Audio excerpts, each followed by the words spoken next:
Hi, everyone, and welcome to another episode of Small Town Big Business, a podcast about doing big business in rural Middle America. I'm your co-host, Deb Barnett, also the Executive Director for Southern Illinois Now, where we focus on economic development in the 17 southernmost counties in Illinois and advance our region as a great place to live, work, and very appropriate to this podcast, a really great place to do business. And I'm your co-host, Jennifer Olson, Director of Business Development for the City of Marion, and we're here broadcasting from EThOs at the Citadel. EThOs, if you don't know, is a co-working space, incubator space, and we offer a variety of training to help businesses get started, grow, and find success. And one thing we would be remiss if we didn't thank our sponsors. We're well over 75 episodes and on our way to 100. And the people who've been with us really from the beginning include Arcadia Wealth Group, Black Diamond Harley-Davidson and RV, Fowler Heating and Cooling, Swinford Media Group, Watermark Auto Group Foundation, and our producer, Union Street Arts. We have great sponsors, and you can enjoy the Small Town Big Business podcast on your favorite platform. Just subscribe while you're there, and also if you would like to join us on our YouTube channel, just search Small Town Big Business, and of course subscribe for free so you don't miss any upcoming episodes. And in today's episode, it's a very special conversation because we're going to be looking back at 2023 and all of our favorite things right here with my friend and colleague, Jennifer Olson, and just some amazing things that have been happening right here in Marion and throughout Southern Illinois.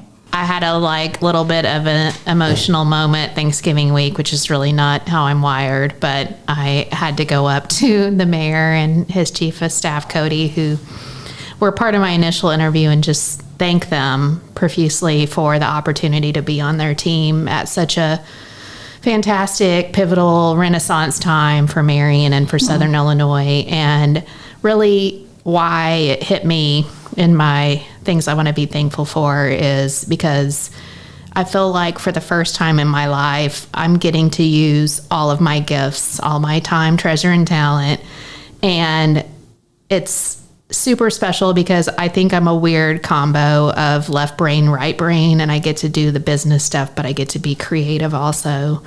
I don't know. I just feel super blessed about it and super thankful, and I hope this is the job I retire from. So I will just follow what you said. I've said often 2023 is just the year that keeps on giving, and whenever this airs, that'll be past tense. It was the year that kept on giving. And I think 2024 and beyond will continue to build on that, certainly in Marion, and as you mentioned, throughout Southern Illinois. But like you, I feel incredibly blessed to get to do the work that you and I do every day. And the work with Southern Illinois Now, of course, you were very instrumental in creating what that became and also connecting me to this very work. So I just want to thank you, first of all, for that. And then, you know, so many times I sit at my desk or out and about in the region, 17 counties, so we're on the road all the time. But I sit and think, this feels like what I was born to do. And it doesn't matter the challenges, you know, every day. Gosh, I'm certainly learning things every single day and will continue to. But for whatever reason, as just a small town girl from Union County, I've always had a heart for Southern Illinois and for this region. And so for this opportunity to come at this point in my life has just been an incredible blessing. And so, again, thank you to you and so many who really laid the foundation for this. And it's a really special time. It's a special time certainly right here in Marion, but we see that all throughout Southern Illinois. And that'll be a part of some of our favorite things. Yeah, I think, you know, we talk about rising tides and how they lift all boats. And I've said over the years that they lift seaworthy boats and that we have to do the things to get our boats ready for when the tide comes. But what I see this year, looking back at 2023, is everyone has their oars in the water.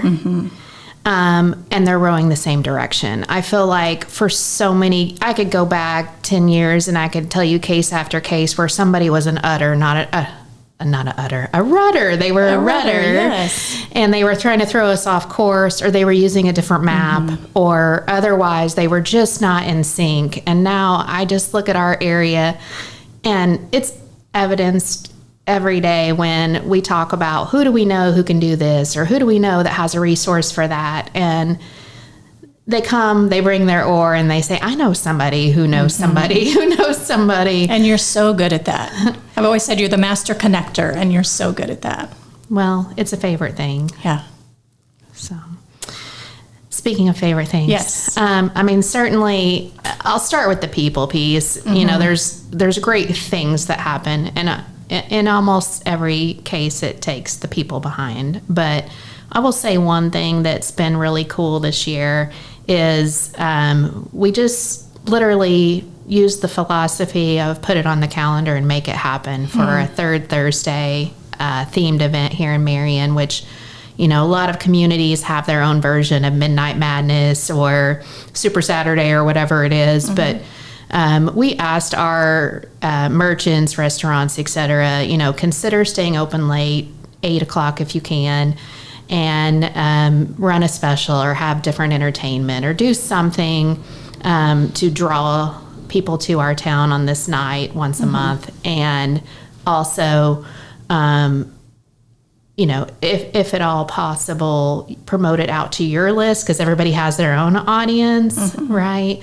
And they did it. Like, they did it in spades. Like, the specials came, people hosted music, people had events.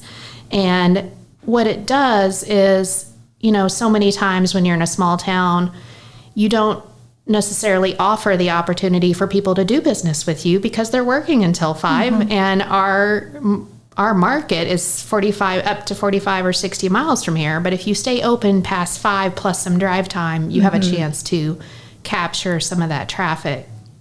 The people part that came along that I just cannot even say enough good things about really started with a seed through an event called Reversing the Exodus that University of Illinois Extension helped us with a young people panel asking, you know, knowing my administration in our city hall does not want anecdotal information. We want fact-based decision making. And knowing that government moves slow, and especially, heaven forbid, if there's grant dollars involved, it's not going to happen. True. We have to work for the next generation to want to stay here, be here, move here. And so out of that spawned this awesome volunteer group, Marion Connects. And so they had talked about different events of their own, putting on and I think they will still do a lot of a la carte, but we kind of challenged them, and they're not an arm of the city. We don't heavy hand them. We don't put rules on them as much as we can. Yeah. We try to support them with resources and get out of their way, basically.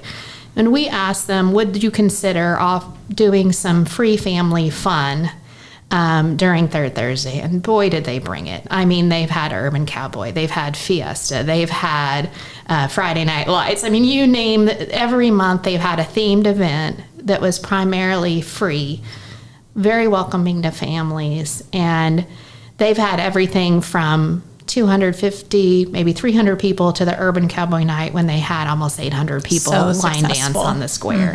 And I think the key is they're not a city-based committee, and we just try to get out of their way. Sure. So my hat's off. If I could, and the mayor has his distinguished volunteer, you know, role that he nominates at chamber dinner. But if I'm nominating, I applaud everybody who ever did anything to manage, organize, or volunteer at Marion Connects. It's been so successful, and just such a great testimony to other communities that are looking to build up their community. And it really does take a group of passionate people being empowered to do what they love to do. So I will build on that. As you were talking, I was thinking, gosh, people, one of my favorite things about this area, and we hear that all the time, you know, what do you love about Southern Illinois? It's the people. We hear that all the time. So as we've traveled around to communities throughout the region, we see that over and over. And so I'm going to combine people with just their passion and what we're seeing in a lot of downtowns, like what you're seeing here in Marion. It doesn't matter where we go. There's a small business owner that I say, how did you get your start? And it really many times stemmed from I just had a passion for my community, and this coffee shop or this whatever their business was missing.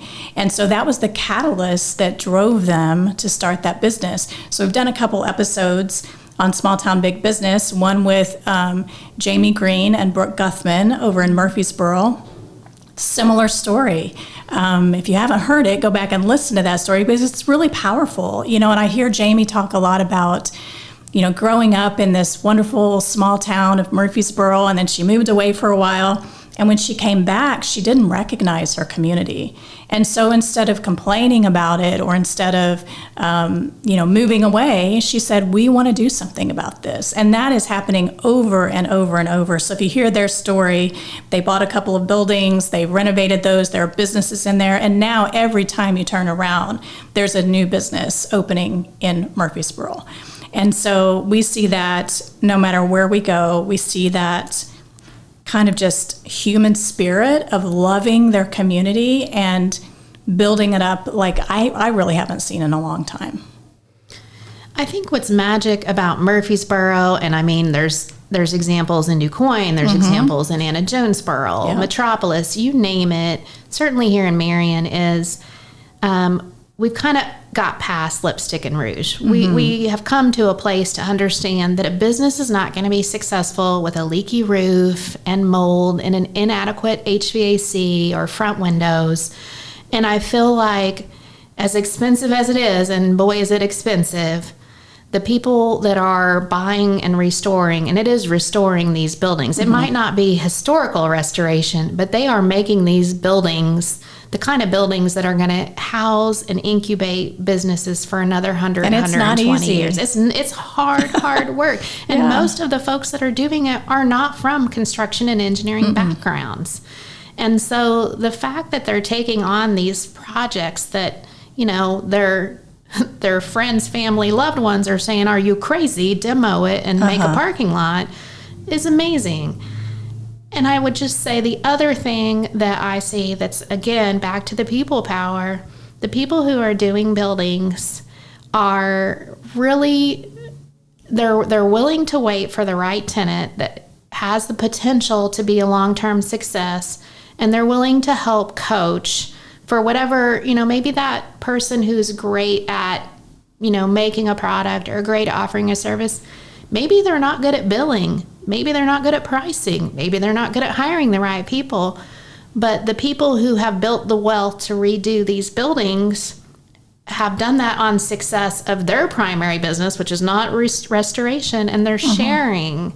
And I see all the time with knowledge shares that happen here at EThOs, with knowledge shares that happen through Chamber on the street, collabs. I love all these collaborations where businesses are working with new.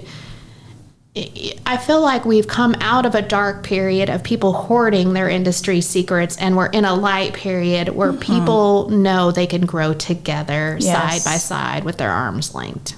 So true. And so the next thing, one of my favorite things, and again, it kind of deals with people too, is just vision. So seeing in 2023, that spirit of collaboration and vision that I think we also haven't seen in a very long time. Again, no matter where we go, we sit down with some of the bigger communities or the very, very smallest communities where maybe the mayor is, has a full-time job and he's just trying to keep things moving.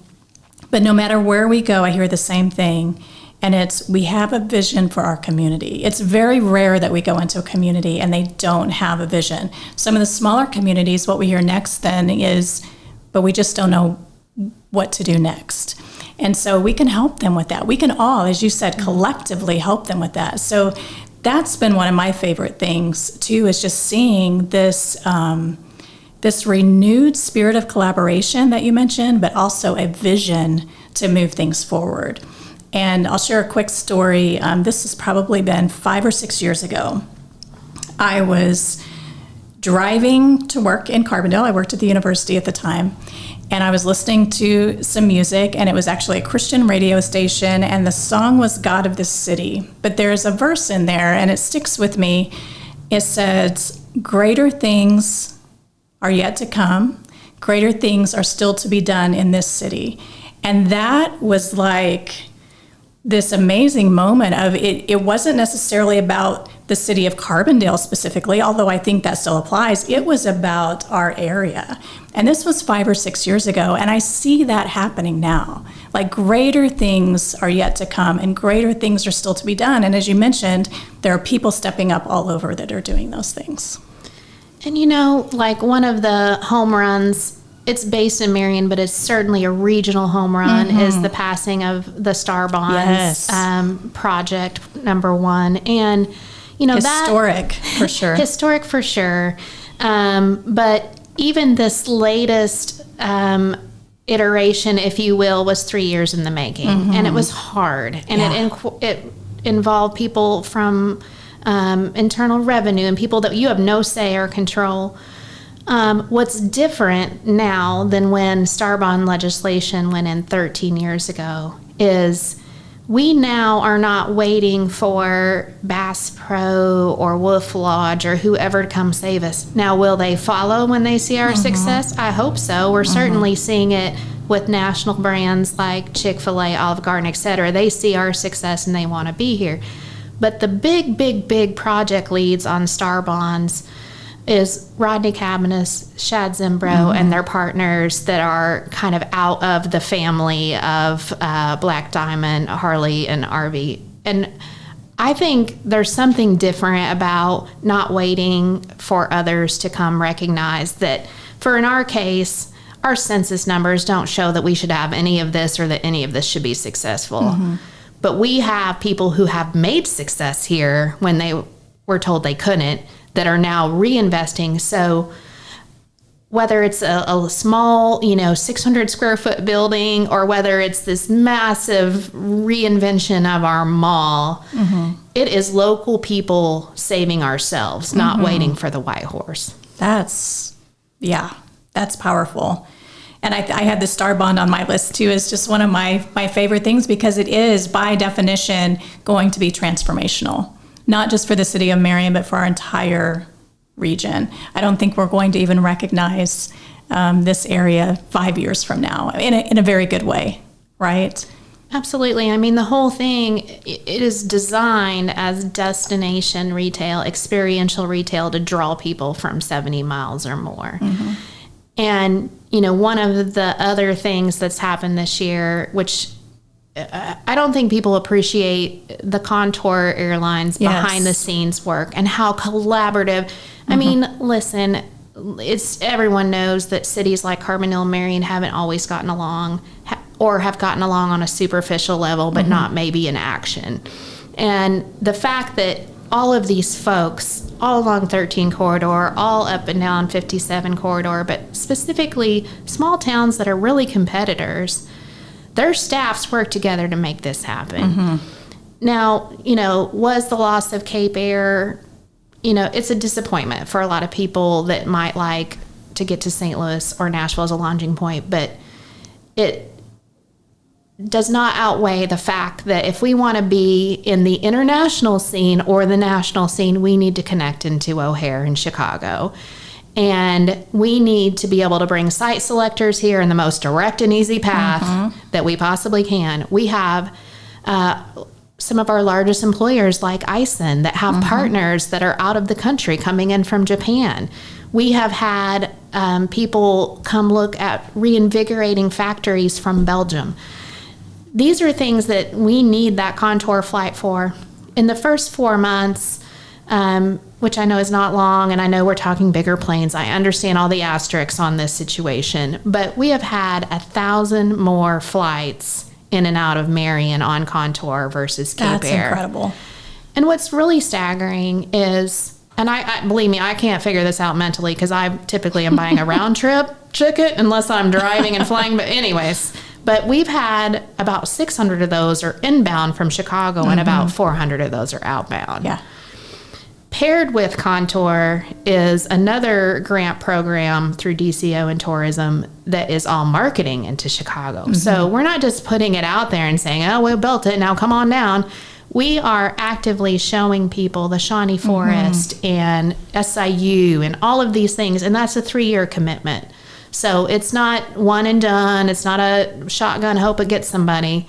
We are consistently in the Chicago market telling people what is less than an hour away from them, and that is God's country, honestly. And never before have we been able to get to Chicago or them to us in 1 hour. It's always been a 5-6 hour drive, train ride, whatever that might be.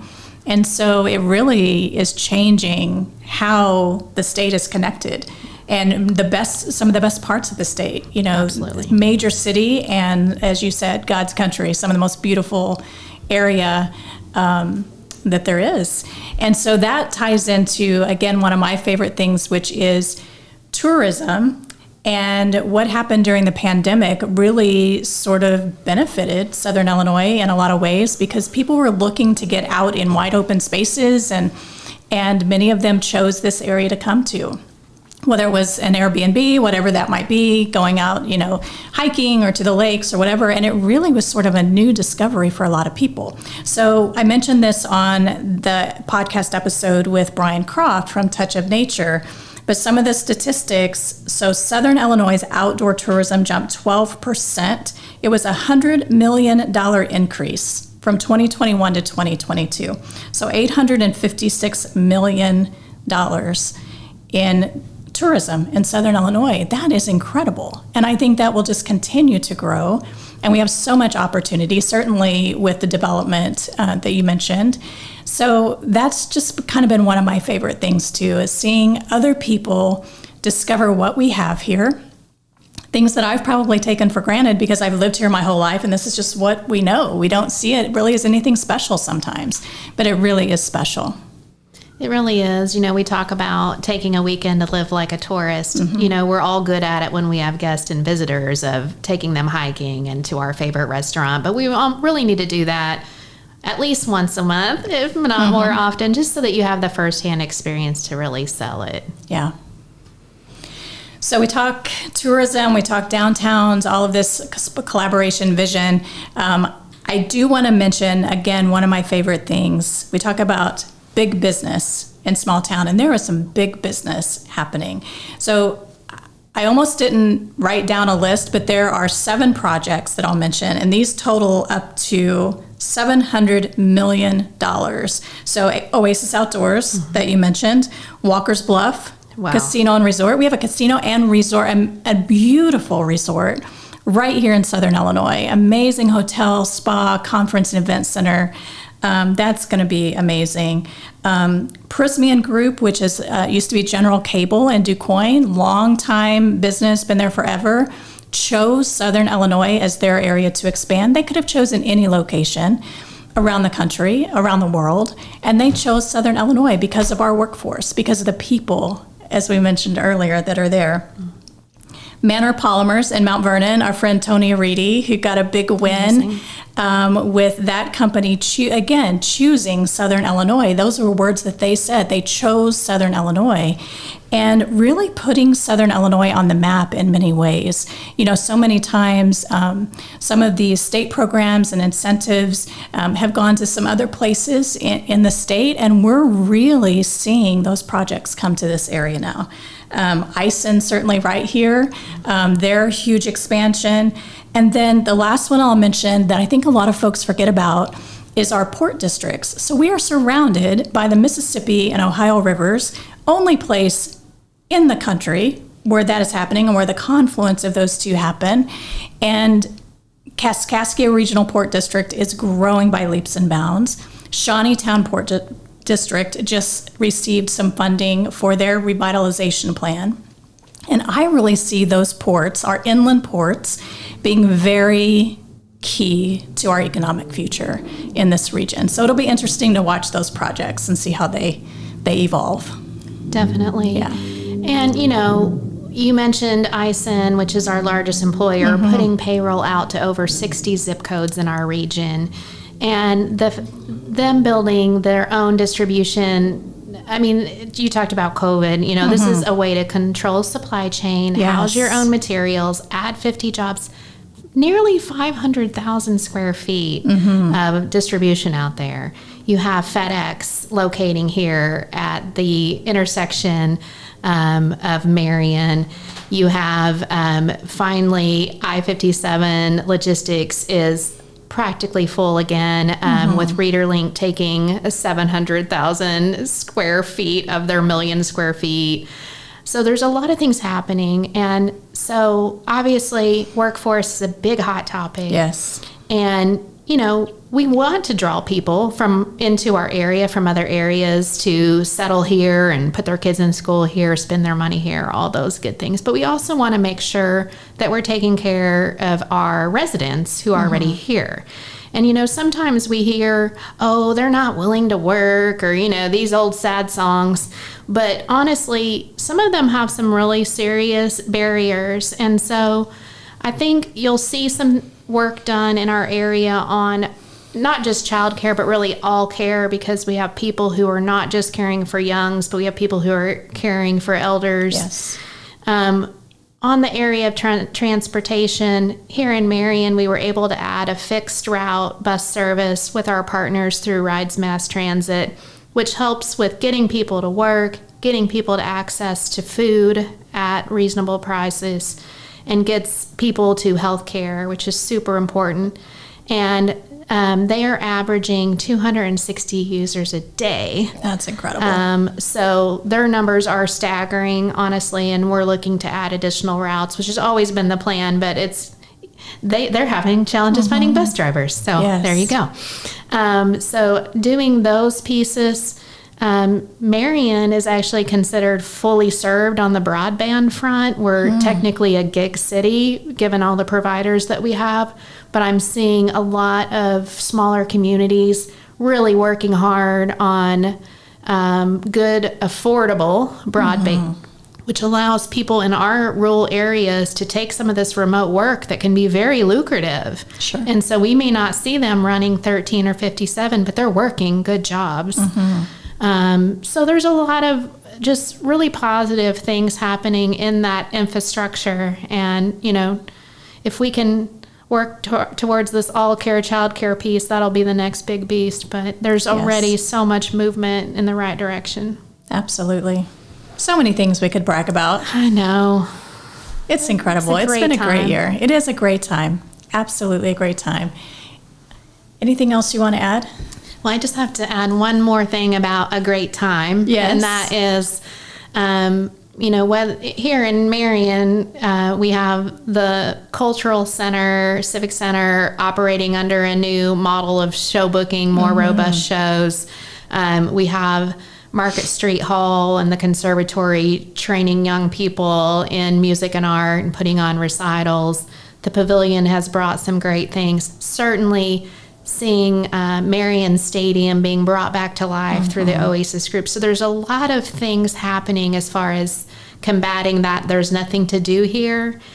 And that impacts our local residents, certainly. Instead of driving 2 hours to a metro area or crossing a river and leaving their entertainment dollars elsewhere, it also contributes to our draw and quality of life. Yes. Because nobody wants to bring their business and their key employees to a place they're not going to like. Right. And it's not just like, oh, you're bringing, this CFO person from town X, but they're bringing a family and their family has to like it. So you've got to have things to do, great parks, great schools. And I think Southern Illinois is coming so far. I mean, I'm just amazed at, if you just looked on any event page, the festivals are getting more robust, the shows that are getting booked. I mean, you mentioned Walker's Bluff. Dang, they are bringing some great artists. Yeah. Great artists. So good. So all those things matter. All those things contribute to the economy, but all those things contribute to the experience of living here. I couldn't agree more. We hear, we mentioned Rodney Cabness and all the great work that he and his team are doing. And I hear him over and over say, if you can just get them here to experience it, they're sold. Over and over and over. He talks about people who come and this is not what they expected, and so whether it's a business, a new resident, someone just visiting, I think people are really pleasantly surprised when they find themselves in Southern Illinois. Luke and I were talking earlier about so many times I ask people, how did you end up here? And sometimes people say, I just literally put a dot on a map and I ended up here, and they fall in love with it and it just becomes home. So. Well, speaking of getting them here, just I guess one last thought from me, and I'll try to let us go for the day, but to borrow a saying from my peer and partner, Steve Mitchell, who basically has the same job as me for the city of Carbondale and economic development, he uses the phrase celestial lottery when he talks about the eclipse and the fact that we've had the 2017 eclipse, and now we're having one again this April of 2024. Yes. And it is just an awesome opportunity to invite people here. It's almost double the totality of darkness that we had last time. And so, in addition to, Lord, I hope we fill every hotel, every Airbnb, that our restaurants, wineries, I hope all those places do well. But consider opening your home. Who's that college buddy you haven't reached out to, or who's that family member who keeps saying, we're going to come next year? Well, put it on the calendar and bring them. Yes. This is just, I honestly didn't know what to expect in 2017. I thought maybe it was kind of hokey pokey or making too big of a deal, but it is magical. Yes. And to share that with family and friends, especially maybe people you haven't seen in a while. What a great time to have that experience together and make that memory. Yeah, and I won't get these numbers right, but for the totality to happen right here in our area, not just once, but twice within a 7-year period, I don't know the numbers, but it's astronomical, like what that occurrence, the probability of that occurring. So it really is very, very special and just a time. So folks, if they didn't know about the eclipse, April 8th, I'm not sure when this will actually air, but if you're hearing it before April 8th, 2024, make some plans to come and check it out. You got your invitation. There you go. It is an absolute pleasure. Oh my gosh. Thank you for just being you, for all the great work that you do and the city does, and just appreciate being your friend and your colleague, and so many great things to come. I appreciate you, especially I think you have some sixth sense about when people need a phone call, and sometimes you catch me on the way to work the day that I need boosted up. So I appreciate your friendship and everything that you do to really, you're just a fantastic salesperson for our whole region. And I love that you're getting out and meeting these businesses. There's so many things that are products that are made here that people have no idea that are exported all over the place. So I love that. And so I will just say one of my favorite things is having had the opportunity to do this podcast. Yeah, absolutely. And the people we get to talk to and their stories and I don't know how you don't walk away inspired. Absolutely. Well said. So thank you all for tuning in, and please keep listening. You're always welcome to go back and refresh, but know that so many good things are coming for 2024, and we want you to be a part of that ride.